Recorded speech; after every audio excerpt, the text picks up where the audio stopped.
Hello, everybody. I'm Jack Nicastro, Director of Programming for the Dartmouth Libertarians. Thanks for spending some of your precious time on this nice fall Friday with us, and specifically with Dr. Corey DeAngelis. I think it's pretty much inarguable that he is the most prominent advocate of school choice in America, if not the entire world. And that's not just obsequious or an exaggeration. He really is that guy. So we're really privileged to welcome him here to Dartmouth. His affiliations are numerous, including the Cato Institute, the Hoover Institution, the Reason Foundation, American Federation for Children, and he's the executive director of the Educational Freedom Institute. So he's a man with many hats. He has a PhD in education policy from the University of Arkansas and has authored or co-authored 32 peer-reviewed studies. So without any further ado, please welcome Dr. DeAngelis to the stage. I think I turned it on already. I did your job for you. Thanks. Thanks, Jack. Thank you so much for the kind introduction. I just have to tell you, you called me doctor. I got to correct you. I'm not a real doctor. The truth is, I'm more like a Joe Biden doctor. So I have a PhD in education policy. I can't help you with medical issues. So everybody in here is a libertarian, you'd say. Everybody familiar with the concept of school choice? So just really quickly, a rundown of what I mean by school choice. Most audiences, I'm rallying the troops of people who already support it. But basically, it's the idea that the money that's meant for educating the children at the K-12 level should follow them to the education provider of their choosing. That could be the public school. If you like your public school, you can keep your public school for real, and like with your doctor, with Obama's lie several years ago. But if not, you can take that funding. In the U.S., we spend about $18,000 per student per year at the K-12 level in the government-run schools. You can take a portion of that funding to a private school to pay for tuition and fees if you'd like. If not, you could take it to a charter school, a homeschool option to pay for curriculum. It's the concept of the money following the child. In the current system, in the U.S. in general, you live here, you're assigned to a government-run school, and you have to take that full funding to the government-run institution, whether you like it or not. Even if it's closed, we saw over the past couple of years with the COVID school closures, the teacher unions fighting tooth and nail to keep them closed as long as possible to hold children's education hostage for, they've received about $190 billion in so-called COVID relief since March of 2020 because they were able to say we're not open because we need more money. It's the same story over and over again in the U.S. government-run school system. Is every time they fail, they can always say it's because we don't have enough. And the reality is we've poured more and more money into that system without the outcomes getting any better. Since 1970, we've increased that number, the 18,000 or so that we spend now, by about 159% after adjusting for inflation since 1970. If you look at teacher salaries over the same period, those have only increased by about 10% in real terms. So the question is, where's all the money going? It's going towards administrative bloat, staffing surges, which are good for the teachers union bosses like Randy Weingarten who make over $500,000 a year because more people in the system means more dues-paying members to go to the union bosses. And most of that money goes towards political contributions, 99% of which go to the Democratic Party as opposed to libertarians or Republicans or otherwise. It's basically a money laundering operation for the Democratic Party, the teachers unions. And right now, I don't know if you saw the story in the Wall Street Journal yesterday, Portland, Oregon, their public schools are closed today because, well, the teachers are striking again. 2 years of school closures wasn't good enough, I guess, and then $190 billion in COVID relief wasn't good enough, I guess. Their average salary out there in Portland public schools is about $87,000 a year, according to the New York Times, and the average household income, median household income in the area is lower than that. According to the Census Bureau, it's only about $78,000 per household, which there's more than one person in a household. Per capita income in Portland is about $47,000 or $48,000 per capita. So they're already making a lot more than the median household income. They're striking for more, and they only work about 180 days a year, about half of the year. They get summers off. They can work multiple jobs that they want during the summer or just go on vacation like a lot of people that I know. But look, this concept of school choice has grown significantly over the past couple of years, and I'd say it's because the teachers' unions overplayed their hand. Yes, they got the hostage payments from the taxpayer by keeping the schools closed as long as possible. I mean, in some places, in Chicago, for example, you had them, anybody on Twitter in here, or X, as the kids say these days? But I'm on Twitter, or X, most of my life. But you had the Chicago Teachers Union who they were striking up until 2022 because it supposedly wasn't safe enough to go to work in person, but they had a board member vacationing in Puerto Rico in person who was safe enough to go on vacation, but not safe enough to go to work. How did that work out? Well, it's obvious, because it's more enjoyable to go to vacation in Puerto Rico than it is to go back to work. But they had a tweet that they deleted saying, quote, "The push to reopen schools is rooted in sexism, racism, and misogyny." They threw everything at the wall to see what would stick. They were trying everything possible to not go back to work and to receive more ransom payments. And now Chicago spends, I want to say, about $30,000 per student per year in the government-run school system. It was just nonstop fear-mongering. There was total hypocrisy. The president of the teachers union in Chicago now sends her own kid to private school, Stacey Davis Gates. I don't know if you saw her interview on CNN, but on CNN, a left-leaning news outlet, the host was grilling her, saying, you know, this seems kind of hypocritical. You oppose school choice for low-income kids, and there is a program in Illinois specifically for kids from low-income families to take a scholarship to go to private school. Well, the Chicago Teachers Union fights that tooth and nail because they want to protect their monopoly, because public schools are funded based on enrollment counts. If they lose a student, they lose tens of thousands of dollars associated with that student that follows them to the private school. But it's fine for the most advantaged, the Stacey Davis Gates of the world, the president of the Chicago Teachers Union, who, by the way, called school choice racist just last year, called private schools segregation academies, and now she's sending her own kid to a private school. It's just total hypocrisy. If people who make over, and Stacey Davis Gates included, making over $200,000 a year in her household, if they can have that opportunity to go to private school, less advantaged families should have that opportunity too, and you shouldn't fight tooth and nail against that choice. But at the same time, although they're fighting against school choice in Illinois, and this hypocrisy is nonstop, by the way. Joe Biden went to private school, sent all his kids to private school, and I don't blame him for that. I think every parent should seek out the best opportunity for their own kids, but they shouldn't fight against opportunities for others. We've had 10 states now in the past 2 years alone.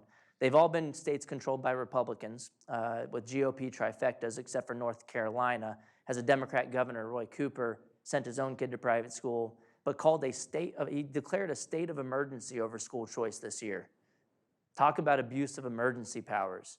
You'd think he would call in a state of emergency about the history scores that just came out from the nation's report card right before he made that declaration, when they found that only 15% of kids in the U.S. were proficient on the National Assessment for Educational Progress, the nation's report card. But they passed the bill anyway without his help, because Republicans all signed on to the bill to fund all students with school choice and to give them that opportunity, because they had enough votes to override a veto. It's 60% requirement in North Carolina to override a veto from the governor.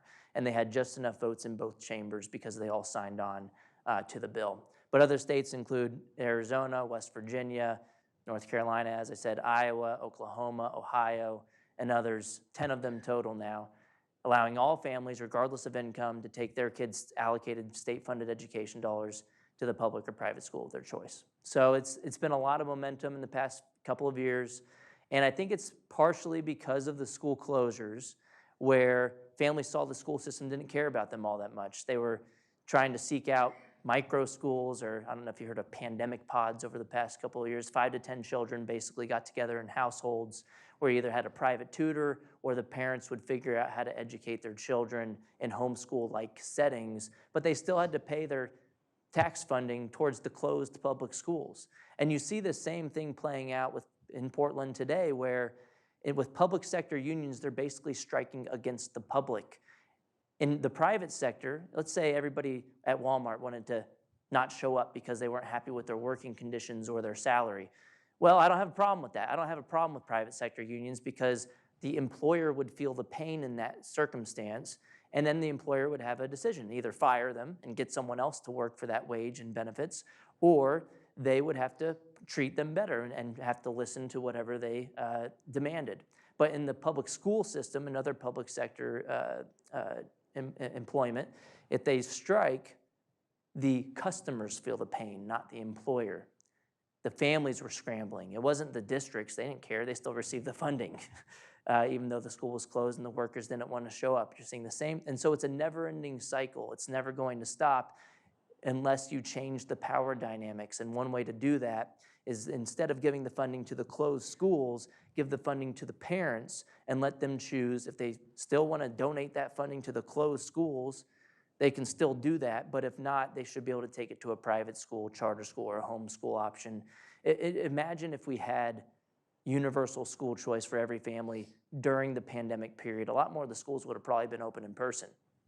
And in fact, one study by Michael Hartney, who's also affiliated with Hoover, and Leslie Finger, published in 2021 in a peer-reviewed journal, they found that in places that had more competition in the form of Catholic schools, private schools, the public schools were more likely to open too. And it wasn't a random assignment study, but they were able to control for a bunch of background characteristics and income levels and partisan persuasions in the area and race and the usual set of controls. They were able to find a relationship between exit options and the likelihood of reopening the school in person.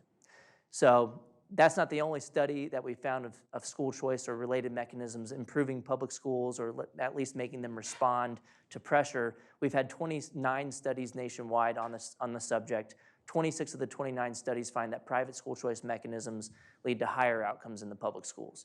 So the main argument you'll hear against school choice, mainly from the teachers' unions, is they'll say, well, one, they'll say this steals money from the public schools, which I'll respond, school choice doesn't steal money from public schools. If anything, public schools steal money from families. School choice initiatives just return the money to the hands of the rightful owners, or at least the intended beneficiaries of the funding. And no one would ever say, these same people making this argument would never say that allowing families to use Pell Grants to come to Dartmouth steals money from the community college. It's the same concept. The taxpayer funding can follow the student to the college of your choosing.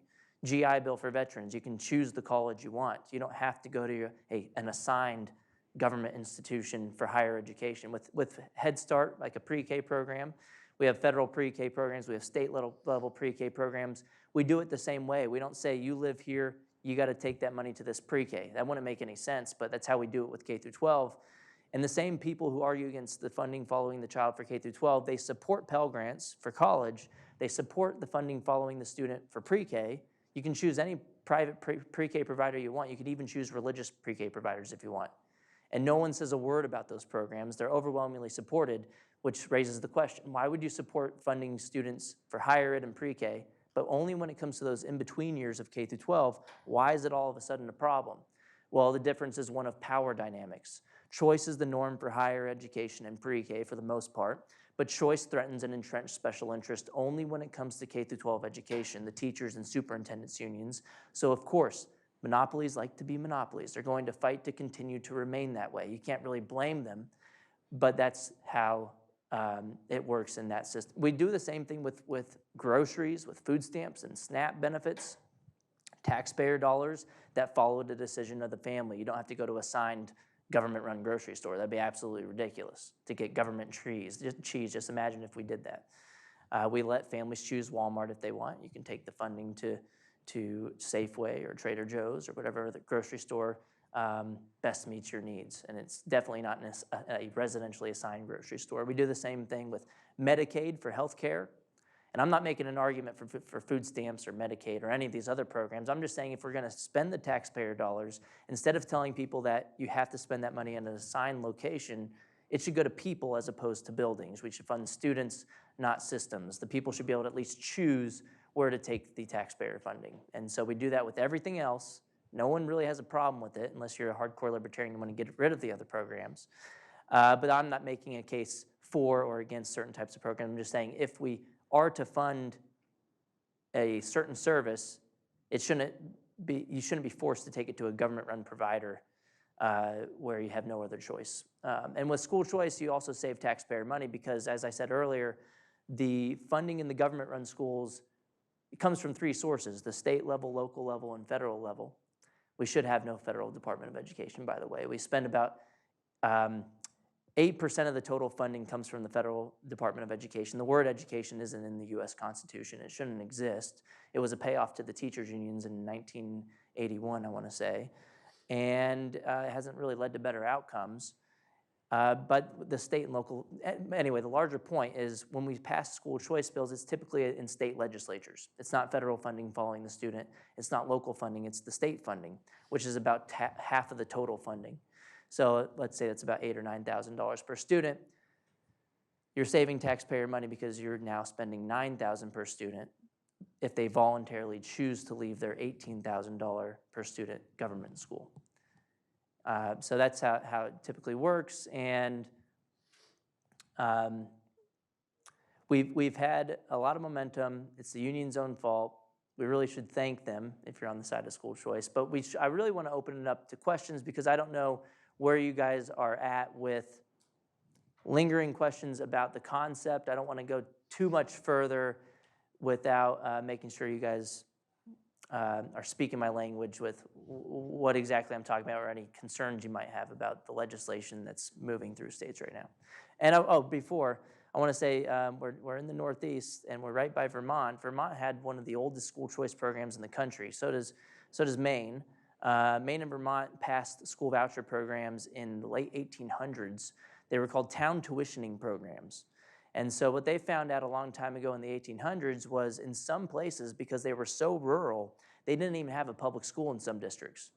And so they found out that not having a lot of opportunity was an argument to expand choice, not to restrict it. They gave vouchers to parents and said, well, if you want to go to a public school in another area that you're not assigned to, you can take the money there, or you can take it to a private religious or non-religious school. And those programs are still on the books.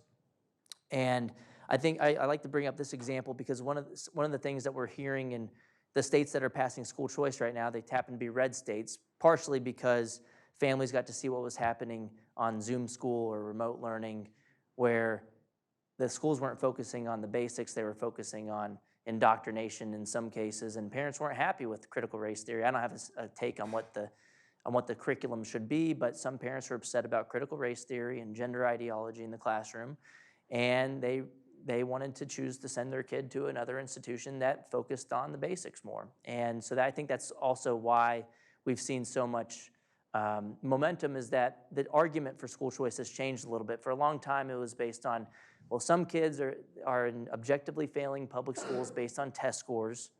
And that is a good argument for school choice. We want them to have good academics at the same time, but a lot of parents thought that their kids were in great schools based on these test score measures, but those same parents started to see, well, there's something else going on here that I'm not happy with, and it is families being concerned about their kids being raised by people that don't like them or their way of life. And so that's fueled parents protesting at school board meetings.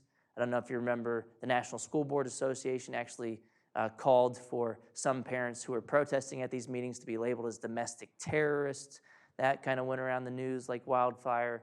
And they even had the FBI create a threat tag specifically for parents protesting at school board meetings. I mean, talk about an attempt to bully and silence parents into submission. I mean, we all hear, you'll probably hear in your classes, if you have an economics professor who does not like school choice, they might say that, well, we do have accountability in the public school system. I'm like, well, where is it when you have 15% of kids proficient in US history? But they'll call it democratic accountability. This is a fake form of accountability, and it's the only form of accountability that exists is from the bottom up. Underperforming private schools shut down. Underperforming government schools, they get more money. Again, because they can say we're failing because we need more money from you, and they'll extort more money from the taxpayers.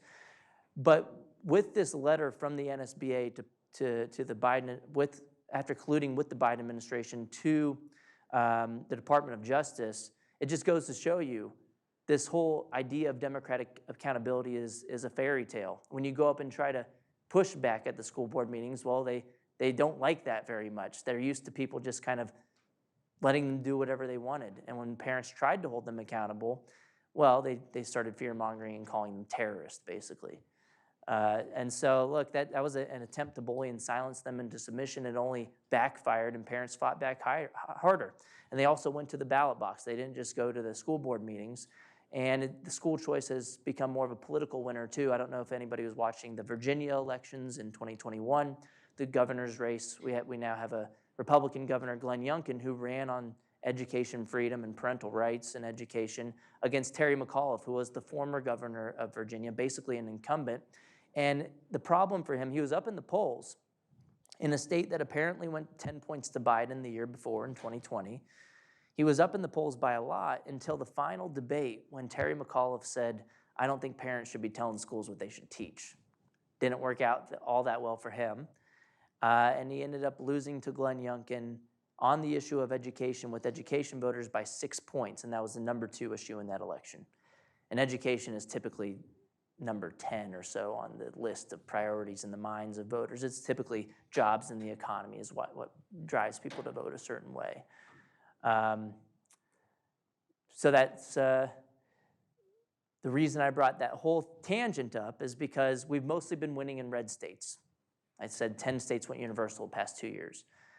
Well, the teachers unions, in some red states, they'll play in primaries and try to pick off a few Republicans to vote with the rest of the Democrats to block school choice.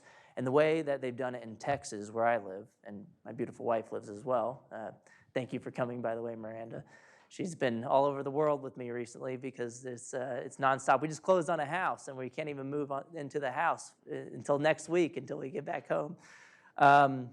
But the argument goes that, well, I understand, school choice is happening in other states, but we can't do it in Texas because we have rural areas. And in rural areas, we don't have a lot of private schools. And so that means I don't have to vote for my party platform issue of school choice. I can still say I'm a Republican and vote against it, and I can have my cake and eat it too. But it really is just an excuse because on the one hand, they'll say the public school is the only option in my area. We don't have any private schools.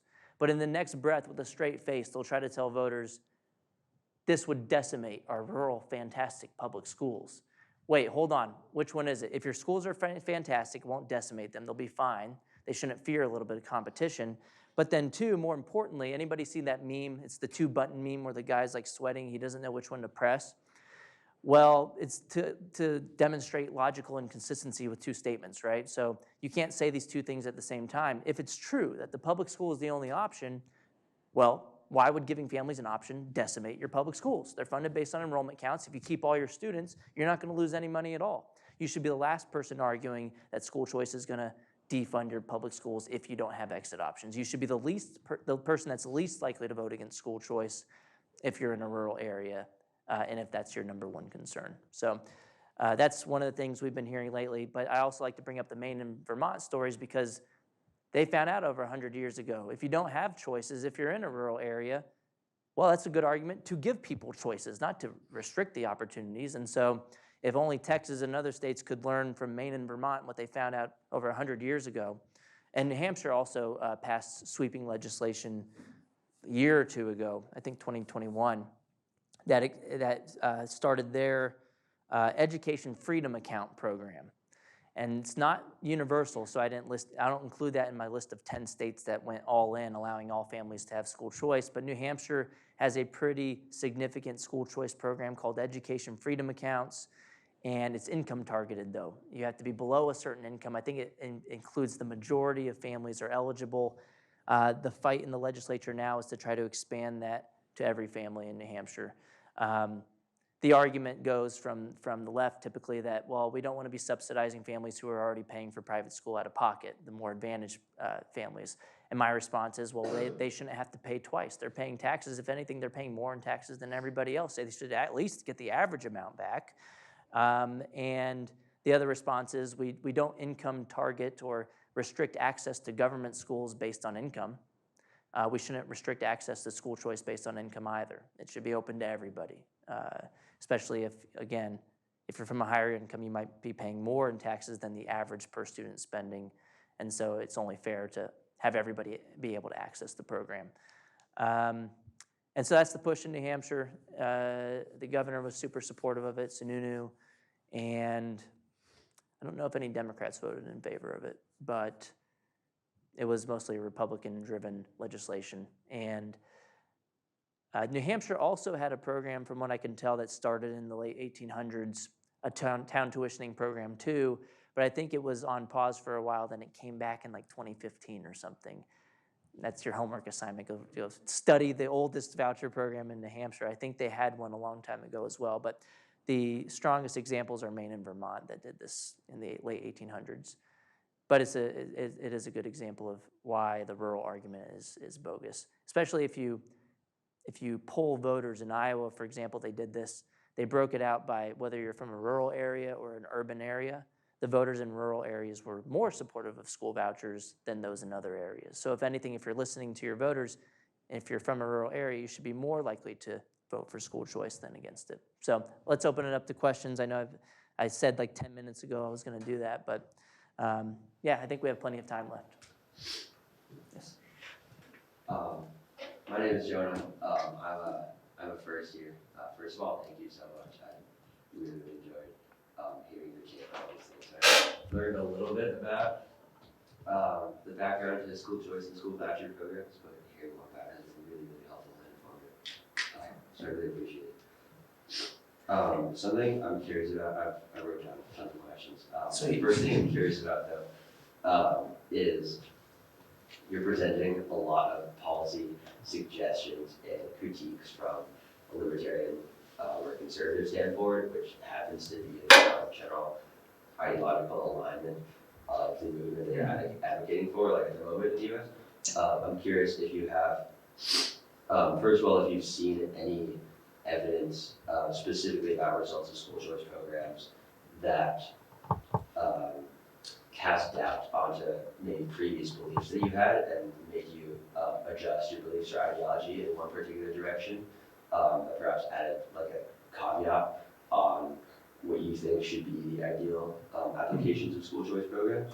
And the other question, on a related note to that, is if you have any opinions in general about school choice or related potential programs that slightly diverge from the general libertarian or conservative policy thought and form. Yeah, so thank you for your question. Thanks for being here. Yeah, he had two questions though. The first one was, have I seen any evidence or that had me reconsider the concept of school? I thought you were going a different way with the question when you said this is more so conservative. I thought you wanted me to give you left-leaning arguments for school choice, so I was preparing to do that. But the question was more so where have I kind of changed my ideas on school choice, where there's any evidence that kind of made me kind of think twice about it or kind of just change direction. So one thing that's really kind of woken me up since I was an academic at the University of Arkansas, I kind of started this just doing research. I mean, I've done, I guess, that a bio is outdated. I've done over 40 peer-reviewed book chapters or books and articles on the subject. And my first study actually linked the Milwaukee voucher program, which started in 1990, to criminal activity later on in life. It wasn't a gold standard random assignment study. We didn't have lottery-based data, but we were able to control for income, whether you're from a single-parent household, race, all the general, gender, all the general background characteristics. And we found that when we followed the students until they were about 25 to 30 years of age, a long-term study, done 2 of them actually now, both peer-reviewed, each of them finding large reductions in the likelihood of crime, and one of them finding a 38% reduction in paternity suits, which could be caused by out-of-wedlock births. And other studies that actually do use random assignment methodology from New York City, for example, by Dobby and Fryer, they found, I think it was published in 2014, winning a lottery to go to a charter school in Harlem Children's Zone in New York City reduced the likelihood of teenage pregnancy for females, obviously, by 59%. So there's a lot of non-academic benefits of school choice that I've really gravitated towards. As researchers mostly look at what data they have available, and the most readily available data is test scores. And so a lot of the early evaluations of school choice, they've overly focused on test scores in my estimation. And it's because there's a joke. Any economics students in here? So there's a joke, and maybe you'll get it, maybe you won't. But the joke is that there was an economist out at a bar one night, and he was, getting a little tipsy, and he lost his keys, his car keys, right? He shouldn't have been driving anyway, but he was looking around all night for his car keys. He lost it at the bar, but someone saw him on the street wandering around under a light pole looking under the light. And one of his friends goes, "Wait, you just told me you lost your keys at the bar. Why are you looking under the light?" And the economist replies, "Well, this is where the light is." Maybe the economist gets it, but the joke is economists will run regressions and analyses on data that they have available, and then they'll start focusing on what is available. So in the realm of education, we have so much test score data, everybody looks at the test scores. And it's like, well, we're interested in all these other things like criminal activity and long-term outcomes like your income and whether you get married or divorced and all these other things, mental health in the long term, which I've done studies on.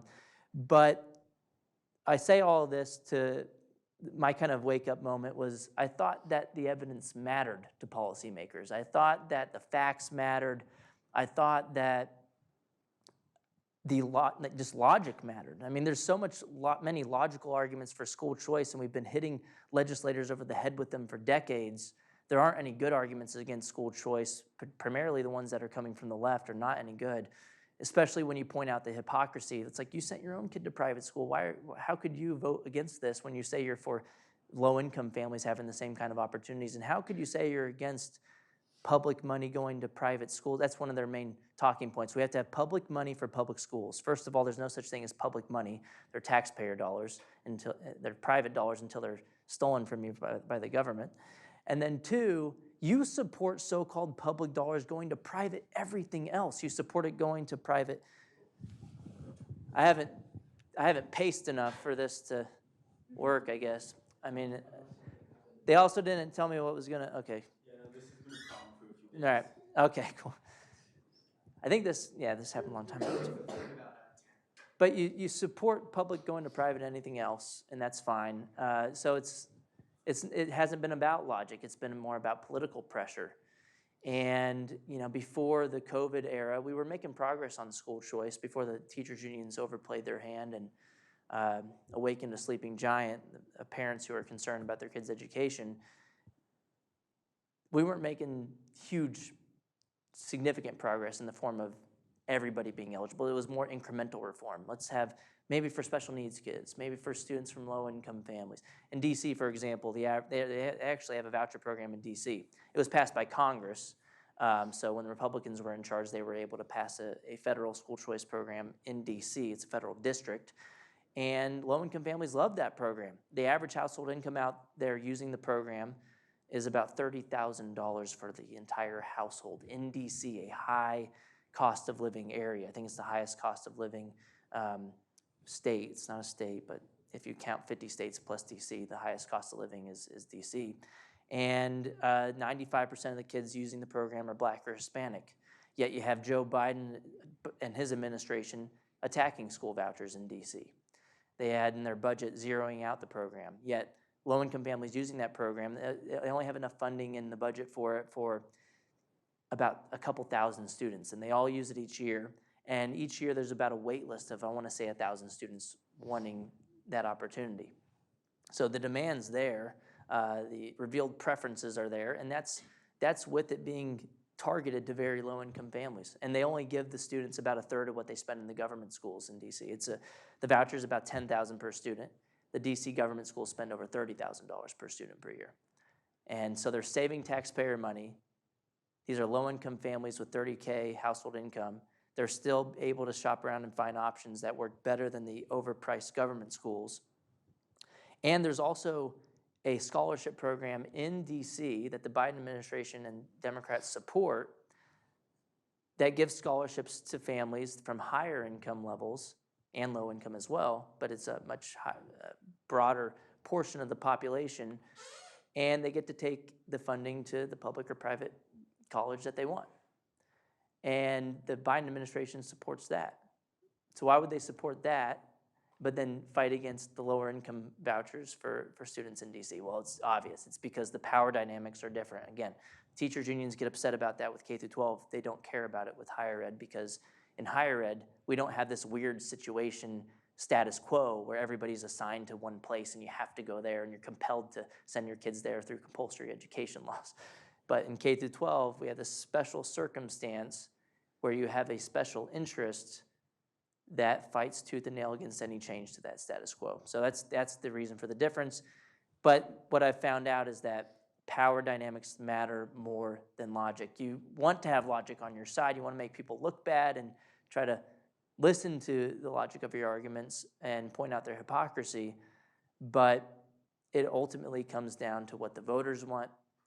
And the reason we're having so much success is because the voters want alternatives for their kids because they saw what was happening in the schools. And your second question, please remind me of it. Broadly, I'm just really curious if you have any opinions about education or just relating to education that diverge from the general libertarian point of view policy-wise. Yeah, I mean, it might diverge from conservative view, but not libertarian view. And conservatives are the ones typically passing school choice programs because they're the ones who make it into elective office. Unless you're Rand Paul, you're like a libertarian and you run as a Republican to get in, and I think that's kind of the way to do it these days. But I've kind of been against top-down accountability. Again, I mentioned it earlier, it's fake accountability, it's red tape and regulation. We should deregulate the public schools, give them a better chance to succeed and compete in the open market, but only if we also have bottom-up accountability. And some states are doing this finally. In Florida, they have universal school choice. Anybody, any income level can take this scholarship to a private school if you want. And the bill that they passed this year to make it universal, they deregulated the public schools at the same time. So I've been critical of standardized tests. I think, if parents want to send their kid to a school that has standardized tests, fine. But you shouldn't have strong mechanisms enforced by the state saying that the schools have to focus over so much on, they don't want them to teach the test. I think the better form of accountability is from the bottom up. There's so much problems with shutting down schools just based on their average test scores. That doesn't consider the background of the students in those schools.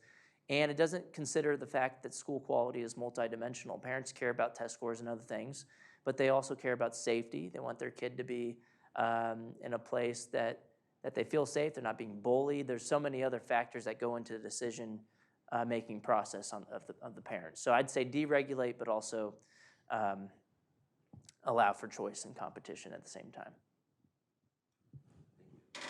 So if basically school choice wins over the logic data empirically, it's really hard. I mean, it seems to me in your presentation that you responded to any conceivable substantive challenge. How do school choice advocates, basically led by you, advance this really important legislation in blue states where the public choice theory is totally against getting this stuff passed? Yeah, so I talk about I like to talk about all the victories we've had, right? And it's been in red states. The question again for the online listeners is that, look, we've been having success in red states. Basically, how do we get this expanded to blue states too? We want every family in America to have school choice. So I agree with the premise of the question. And I have a couple of responses. Well, one is that, yes, it's true, we've had a lot of success in red states. And in fact, the one place that we had to step backward this year was in Illinois. It's not over till the fat lady sings, or whatever you want to call it. But the fight isn't over yet. But the Wall Street Journal's basically declared that the Democrats killed their scholarship program for low-income kids in Illinois. So it wasn't a huge program. I think, actually about 9,000 students were using it, all from low-income families.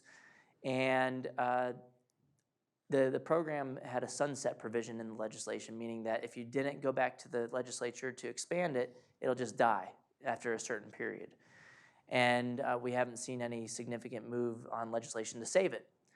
And what's interesting is their governor, J.B. Pritzker, I wrote about him in the Wall Street Journal last year, because right before the election, 3 weeks before the midterm election in 2022, he responded to a candidate survey saying that he supported that program, which I thought was interesting because, look, it's a Democrat supporting a private school choice program, and he was up in the polls. He didn't have to do this. He was up by double digits at least. He had a safe incumbent seat. No one was really going to take him out. And he had also in 2017 and 2018 vowed to get rid of that program that he was saying that he now supported, at least last year. Well, he has done much of nothing to save it this year. But after some pushback from parents, he actually locked them out of his offices a day or two ago. There was low-income families protesting, saying, like, I want my scholarships. I want to send my kid to a private school. And he didn't let them in. But like a week ago, he said to the Chicago Tribune, at least, reported that he said if a bill gets to his desk, he'll sign it into law to save the program. So that's good. That's good news. The thing is, I think he might have said that because he knew that the bill was never going to get to his desk. But politicians do this crap all the time. Is they know what else is moving, like what else needs to happen for something to get them to do something, and then they can commit to something they know is never going to happen. Who knows? Maybe the legislature calls him on it, but maybe, more likely, he might have talked to the Senate president and the House Speaker, who probably told them, yeah, that bill's not going to make it to your desk, so if you want some political cover, you can go and tell the reporters you'll sign it, and we'll take the blow for you. But the reason I wrote about it in the Journal, which I also wrote about Josh Shapiro in Pennsylvania, I don't know if anybody was following that race, he was up by double digits, and right before the election, he started to get attacked by his opponent, Doug Mastriano, the guy who was endorsed by Trump. Mastriano was far behind, but he started hitting him on school choice and saying, well, you send your kids to private school and you went to private school, you're a hypocrite. And voters do not like hypocrites. Josh Shapiro knew that, and he ended up quietly changing his education platform online to include Lifeline scholarships, a private school choice program that the Republicans were championing. And the reason I wrote about it, well, you fast forward to today, he went on Fox News this year promoting the same program. But the thing is, he ultimately vetoed that program that he campaigned on. He vetoed his own campaign promise. I mean, it's very interesting, and it looks like he caved to the teachers unions in the end, who gave him over $700,000 to his campaign last year. And it looks like to voters that he lied. So I think that was a bad move in the end for him. He should have followed through with this promise. Because in politics, when you're explaining, you're losing. And if he has to explain why he vetoed his own, you've already lost. He hasn't explained. He said, oh, it's the Democrats in the House. They couldn't get me the bill, and I had to veto it for some reason. Like, you can't explain. It takes way too long to explain as to why he did it. And so it's a political loser for him to end up vetoing school choice. But the reason I wrote about these two guys last year in the Journal was not because I thought they were going to follow through with their promise, but the very fact that they felt compelled when they were up by double digits to signal to parents that they support freedom in education. Whatever the reason, that's a good news for libertarians and people who support school choice in the long run. And the way I think we get there has to do with a quote by Milton Friedman. He has a lot of good quotes, but one of his best, in my opinion, goes something like this. The way that you change things is not by getting the right people into office. Obviously, that can help because they'll vote for the things you like. But the way that you truly change things is by creating a climate of public opinion where it becomes politically profitable for the wrong people to do the right thing.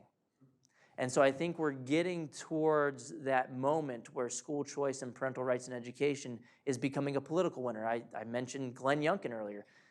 Josh Shapiro, the year after Glenn Youngkin won, he's probably looking over at Virginia saying, I don't want to be like Terry McAuliffe.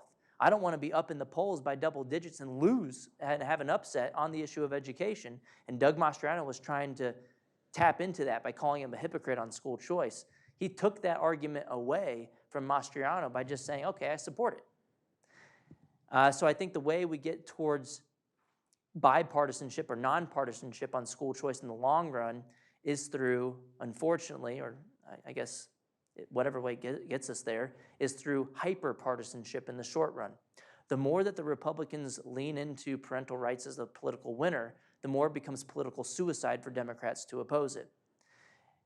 And so I think over time, more Democrats will start to defect on the issue, not just Shapiro and Pritzker, but we also had one in North Carolina actually flip parties. A sitting legislator in their House, Tricia Cotham, switched to the Republican Party partially because of school choice.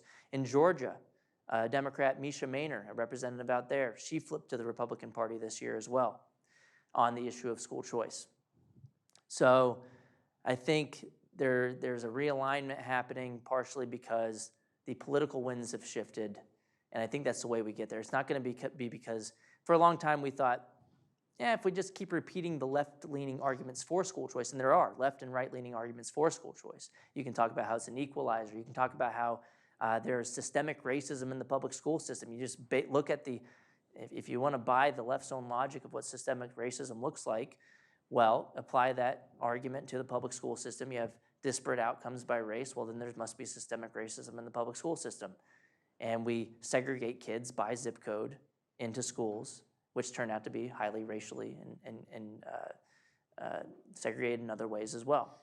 So you can make these arguments from the left and the right, but that hasn't worked because logic, again, doesn't convince politicians as much as power does. It's going to require people making school choice and parental rights a voting issue, and I think that's where we're at right now. The other way to do it is to pass a federal school choice program, and I would say to do it with private dollars, and there is a proposal that the new speaker, Mike Johnson, supports, and he's a co-sponsor of the bill. It's called the Educational Choice for Children Act.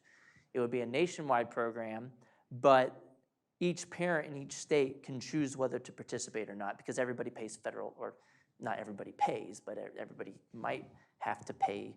They're eligible to be able to have to pay federal income taxes, and so you can get a federal tax benefit if you send your kid to private school, or another way to do it in this bill is if you want to donate to an organization that provides scholarships, you can get a federal tax break on that. So that's more of a libertarian way to do it, to make it all the dollars never touch the taxpayer hands. They're still private dollars, and it's all voluntary. People can. So then you can have people in California that it's not going to be anytime soon where they get a school choice bill passed because of the legislature. You can get it directly from this nationwide legislation to the parents if they want to choose to do so. The other way to do it is on the ballot, and California tried to put school choice on the ballot last year. They didn't get enough signatures. You need like 500,000 or 600,000 valid signatures in California to get something on the ballot.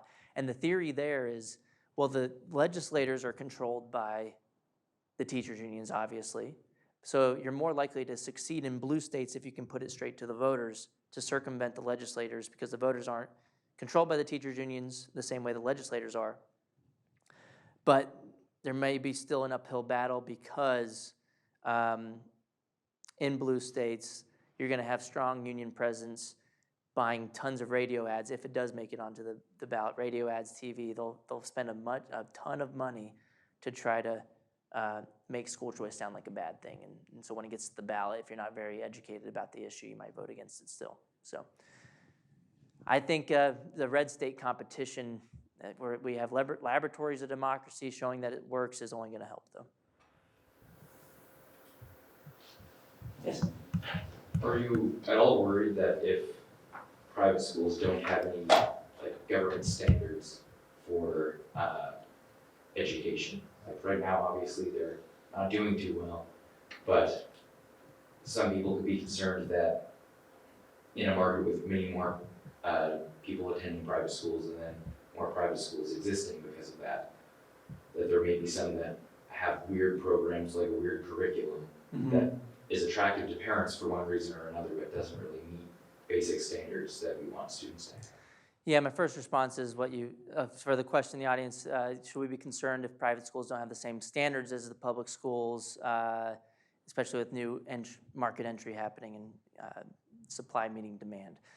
So my quick response is, well, these standards don't lead to the outcomes we wish they would in the public schools. So, you can look at the nation's report card, take any outcome you want to look at, reading, math, history. It's, I think in reading and math, it's about a quarter to a third of students proficient in the nation's report card. In history, it's 15% of kids proficient.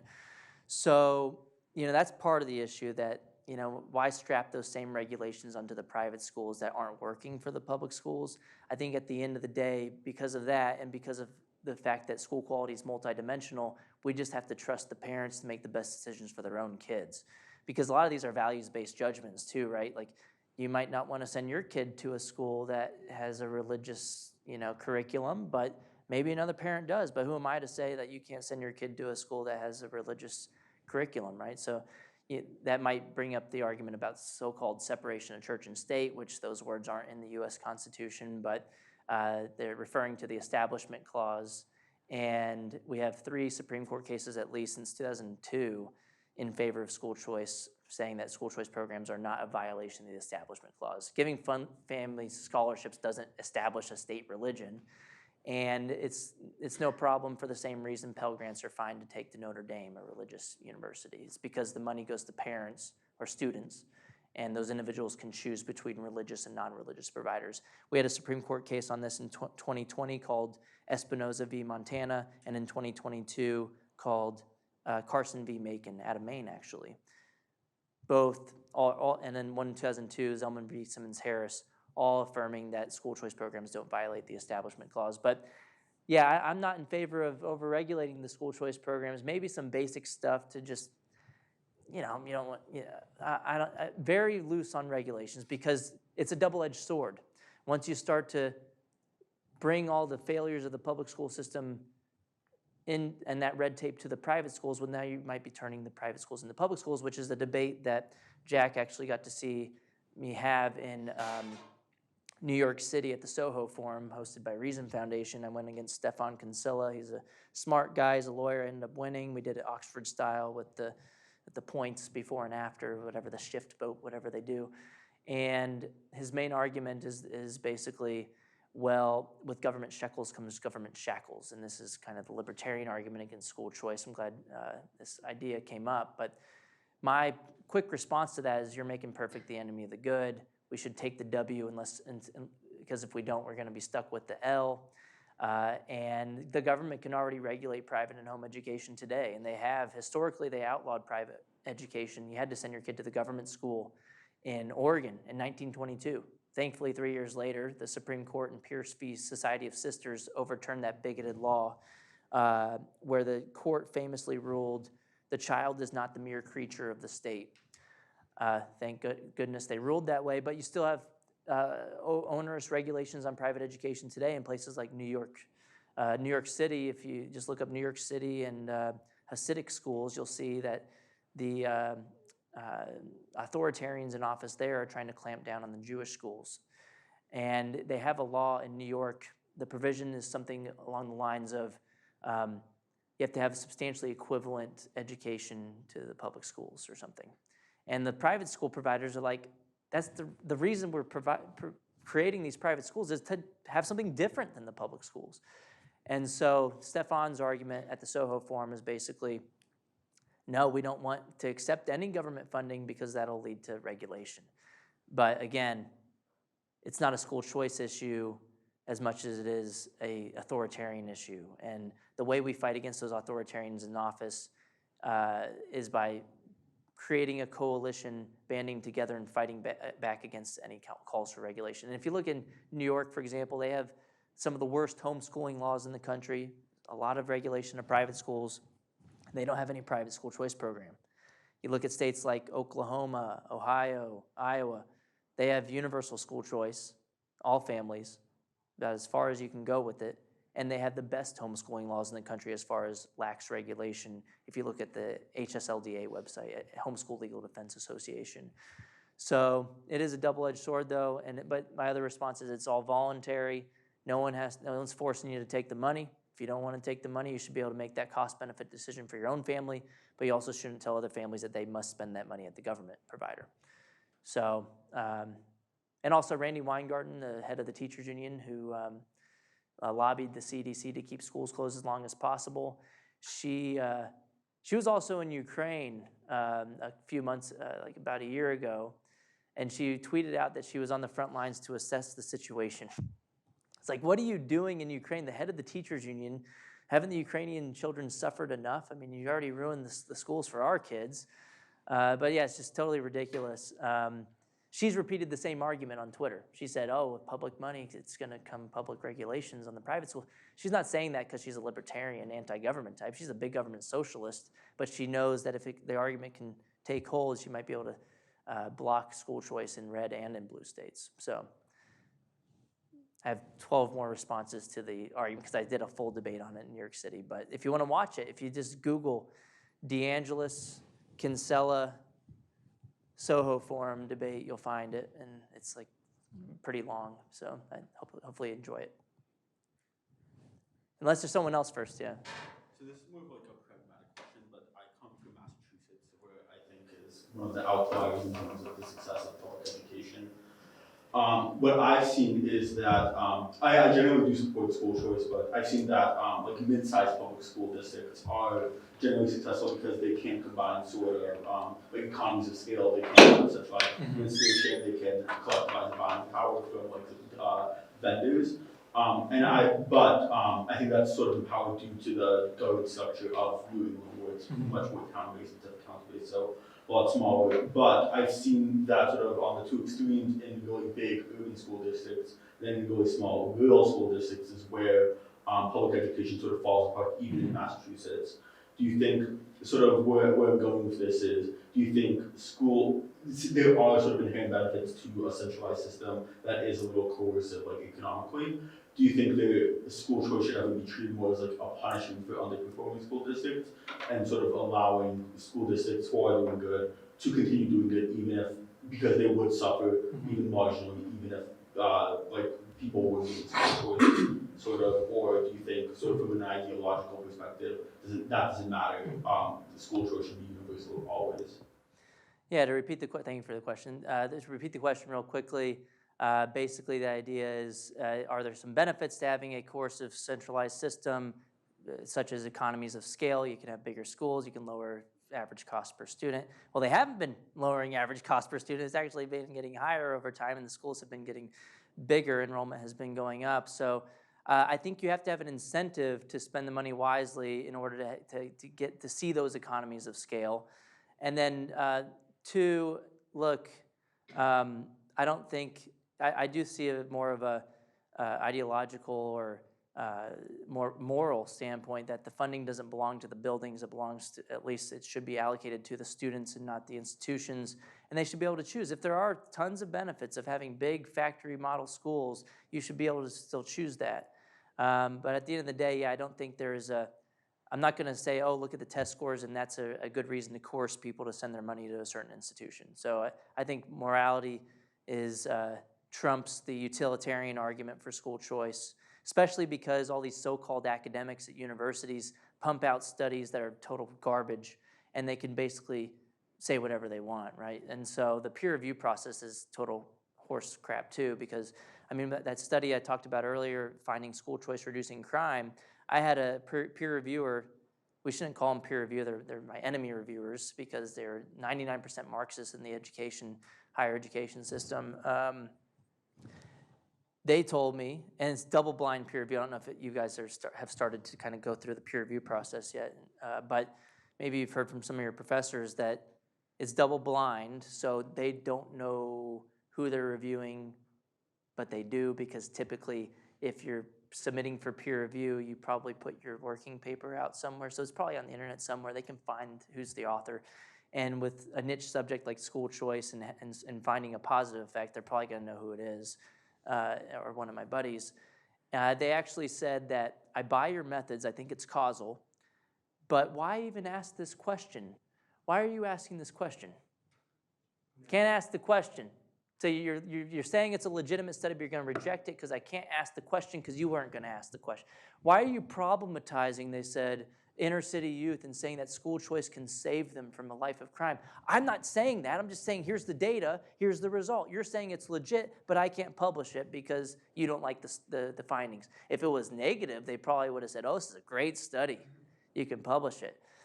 So it's you know, and so when people say, oh, my study's peer reviewed, I think it actually means something for me because the peer reviewers are against me.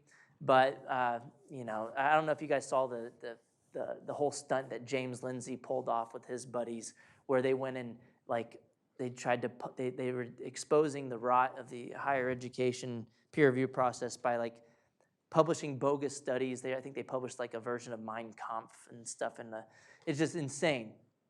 And they did it just to illustrate that if you have the right ideas, the Marxist ideas, well, then they'll publish it. And if you don't, if you find something that they don't like, well, then they're going to come up with every excuse to to deny you publication. And the double blind peer review thing is a joke because you can't hold them accountable.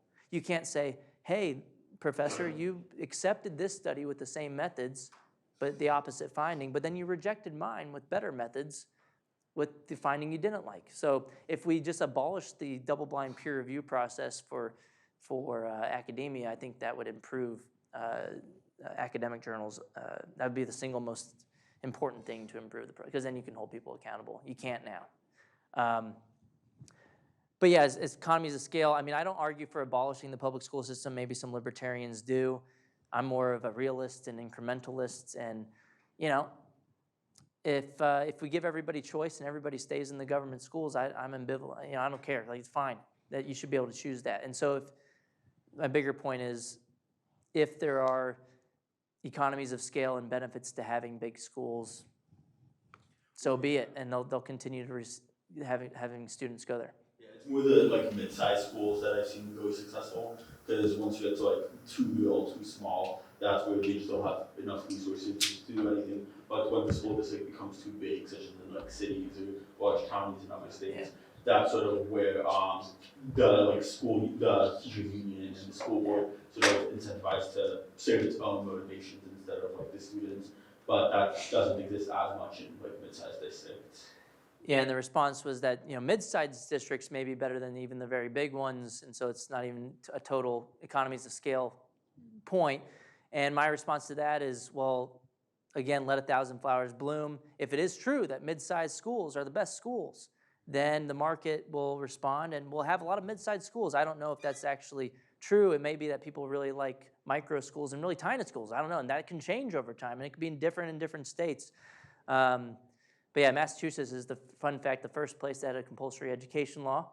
Horace Mann was the Secretary of Education at the time, and he homeschooled his own kids, but then fought for compulsory education for everybody else in the government schools because he wanted the masses to make sure they had the right values. And we still see that kind of happening in the school system today. And we actually got our school system from the ideas from Prussia, modern-day Germany, where if you haven't read John Taylor Gatto, I would suggest reading his work on the issue. He recently passed away, I want to say 5 years ago, unfortunately, but he points out how in Prussia, they started the whole compulsory education system to create obedient soldiers for the army. It was more about obedience and raising your hand than actually learning things. And maybe that's why our school system is failing so miserably, is because it's more about obedience and paying attention to your teacher instead of actual thought-provoking conversation in too many places. And in Massachusetts, they also had the first compulsory education law in their in the original colony. In 1647, it was called the Old Deluder Satan Act. And the idea behind it was, well, we got to force everybody to go to school so you can read the Bible, so you can thwart off the old deluder Satan, the Old Deluder Satan Act. So it was actually religious in the public school system in a lot of ways, or at least the compulsory education laws from the very beginning. And our public schools in the very beginning were actually, they weren't really religious on paper, but in practice they were Protestant schools. You might ask the question why we have so many Catholic schools today is because the schools in the early days and people who ran them were outwardly anti-Catholic. They were more so Protestant schools. And so the Catholics went out and formed their own schools. So we have a ton of Catholic schools in the U.S. today. And it's because of what happened a long time ago. Yeah, I mean, you touched on this a little bit, I think, and I just totally agree with your argument, but the argument that I most commonly hear from liberals who oppose school choice is that it will cause the people who can go to schools in other districts to do so, and leave the people who can't in those school districts that are now less funded and all of that, and so the schools will collapse, and people can't move, and so they're going to these schools that become progressively worse and worse, and you get a sort of death spiral like in insurance pools. And so, has that actually happened in any cases of school choice being implemented? I mean, I'm not shaking your head, so I assume not, but can you just speak on how that manifests in reality? Yeah, the question is, well, what about the kids left behind? The argument goes from the left typically that, well, the most advantaged will leave to school choice programs. Well, what happens about the kids who are less advantaged who get stuck in the public schools? Well, first of all, that's an admission of failure of the government schools. They understand that the private schools are better than the public schools, and So then why trap people in those institutions if you're admitting that? And then but on the other hand, they'll say, oh, our public schools are great. Everybody loves our public schools. We don't want any vouchers here. Well, then why are you so worried about giving people a choice? But I mentioned this earlier that we have 29 studies on the subject. It's all of them. And 26 of the 29 find positive effects of school choice competition on the kids who remain in the public schools. And so it's a rising tide that lifts all boats, leads to better outcomes, not worse. And there's also a peer-reviewed meta-analysis on the topic from left-leaning authors, if you don't like my list of studies, in a journal called Educational Policy, is published in 2022. The first author's last name is Jabbar, Jabbar, at University of Texas, Austin. And her research team found that if you do a meta-analysis, you pull all the effect sizes together, lo and behold, the existing evidence on the topic finds that school choice competition leads to better outcomes in the public schools. So the evidence is overwhelmingly in our favor on this particular question. And just another mathematical point is that, I said this earlier, but only the state funding follows the student. The public schools get to keep a lot of the local and federal funding. And so on a per student basis, the public schools end up with higher per student revenues and expenditures. So if you're arguing that this is defunding the schools, it's it's actually doing the opposite. Just imagine if you stopped shopping at Walmart and you want to go to Trader Joe's or wherever you wanted to go, and Walmart got to keep half your grocery bill or funding each week. That'd be a good deal for Walmart. This is similarly a good deal for the public schools. They get to keep any money at all for students they're no longer educating. They'll respond by saying, well, we have fixed costs in public schools. We have to keep the lights on. We have buildings to maintain, and we have fixed costs. So even if we have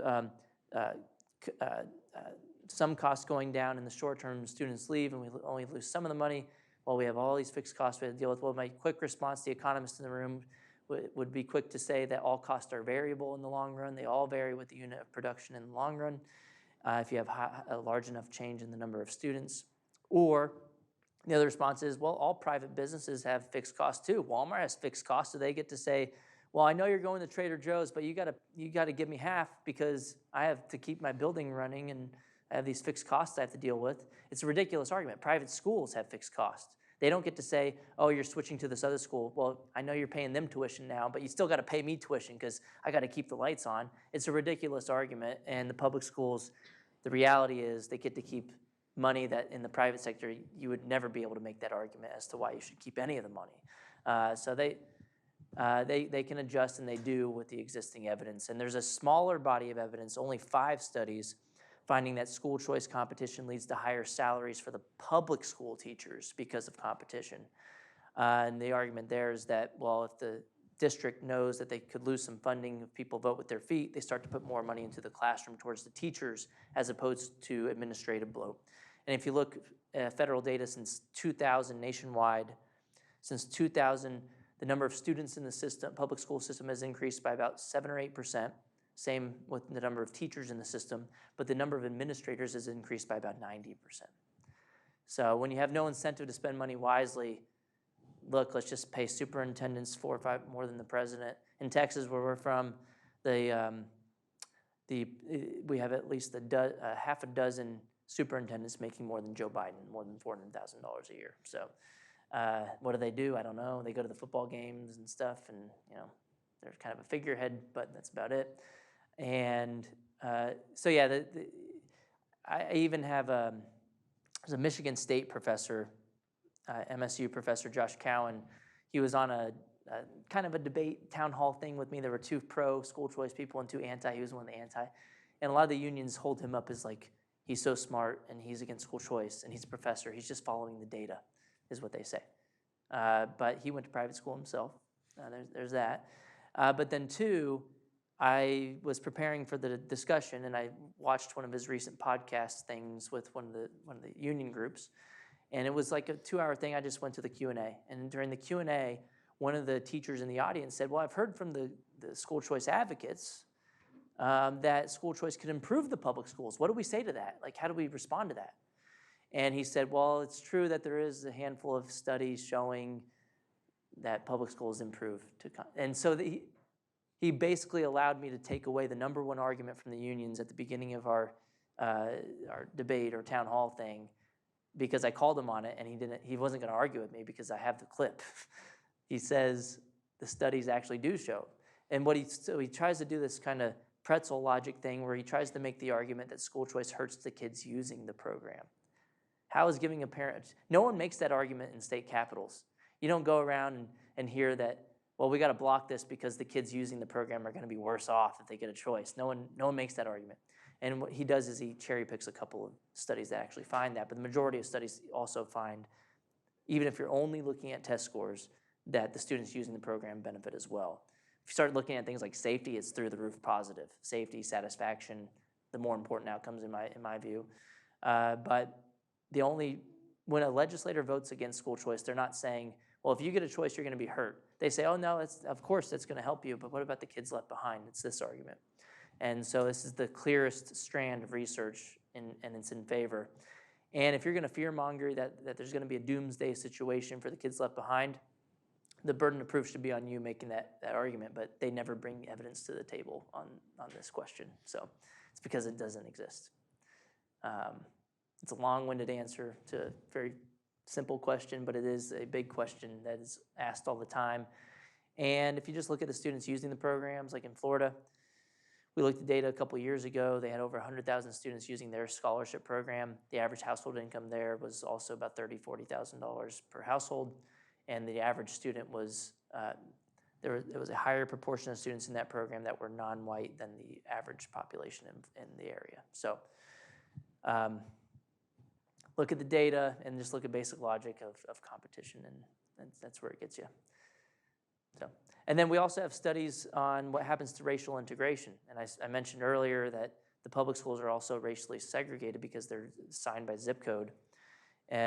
We have 8 studies on this topic. 7 of them find positive overall effects of if you get a choice that leads to more racial integration because you're freeing families from otherwise segregated schools, and it leads to more integration. So there's that, and there's also this related argument against school choice. I've heard that, well, there's a racist history of school choice. So it reminds me of the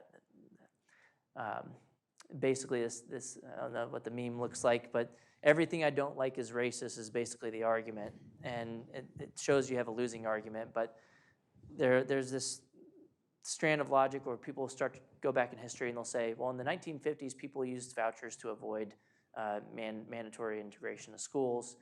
And they leave out a lot of the history from Virginia where some staunch segregationists locked arms with the teachers union, the Virginia Education Association at the time, to oppose school choice because they knew that allowing for opportunities for less advantaged families would actually lead to more racial integration as opposed to segregation.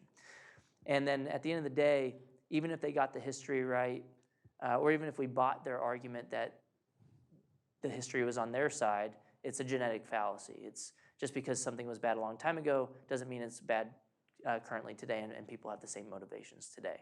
So it's a logical fallacy, but they also get the history wrong.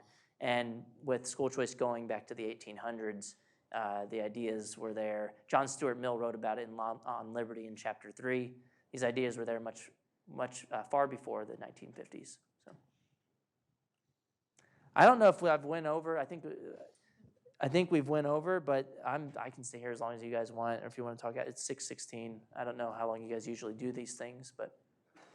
Do you have any closing statements you'd like to make? Yeah. To advertise organizations? Yeah, you can follow me on Twitter or X. It's at DeAngelis Corey.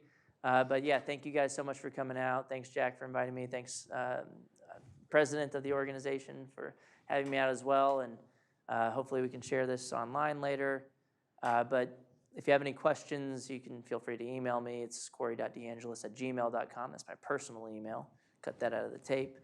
Yeah, it was great to be here. And I think the momentum is going to continue on our side. We haven't seen anything like it. And so if you haven't looked into this as much before, I'd recommend looking into it more. It's gone from more of a theoretical debate to an in-practice debate, and it's a really exciting time to be in the movement right now. So thank you guys. This is more like just a fact-based question, but how is school choice going in California? Is it like advancing that legislation or no? So a little known fact is that California has charter schools, but they are the question was, how's school choice going on in California? So California does have charter schools. That's one form, which raises the question is, what is a charter school? It's a quasi-public, quasi-private school, I would say. Some people, by law, they're defined as public schools, but they're privately operated. They're funded with taxpayer dollars. They're regulated by the government, so they're kind of a quasi-public private entity. They have to accept all students at random. They have random lottery admissions. So it's not a full private institution. It's not a fully public institution either, or government-run institution. But they don't have any formal private school choice programs, but they do have something, you have to look it up. I don't remember the name of the program, but if you enroll your kid in a virtual charter school, you can use $2,500 or so, $2,000-3,000 for homeschool curriculum. So they're kind of indirectly funding homeschooling in California through this program. If you look it up, Homeschool Scholarship California or something, it's like $3,000, I think, per year, which the public schools in California spend over $20,000 per year. So it's a very small amount what you would have otherwise been spending in the public school system. But as far as real meaningful legislation, not moving anytime soon in California. That's why they tried to put it on the ballot. All right, thanks, guys.